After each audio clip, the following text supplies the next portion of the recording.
travail consiste à organiser la production du kiri dans les ateliers de Sablé-sur-Sarthe. Donc chaque semaine, je reçois des quantités à produire des services commerciaux du groupe. Pour produire du kiri, la première étape consiste à mélanger les différents ingrédients de notre formule. Les principaux ingrédients sont la crème fraîche et le caillé frais. Si on va avoir un ordre de grandeur, pour faire 1 kg de kiri, en fait, il nous faut 1,5 litre de lait et 0,75 litres de crème. Et puis on ajoute à côté de ça donc des protéines du lait et des sels de fonte. En fromagerie, les sels de fonte sont utilisés pour leur pouvoir texturant. En fait, ils vont nous aider dans l'étape de texturation à réorganiser à la fois les protéines, la matière grasse et les minéraux pour obtenir une texture si typique du kiri. La seconde étape du process après le mélange de nos matières premières consiste à stériliser notre produit.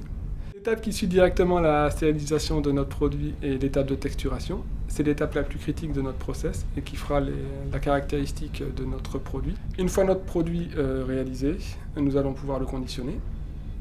Donc pour cela, nous allons couler notre fromage qui est encore chaud et donc liquide dans des portions aluminium préformées.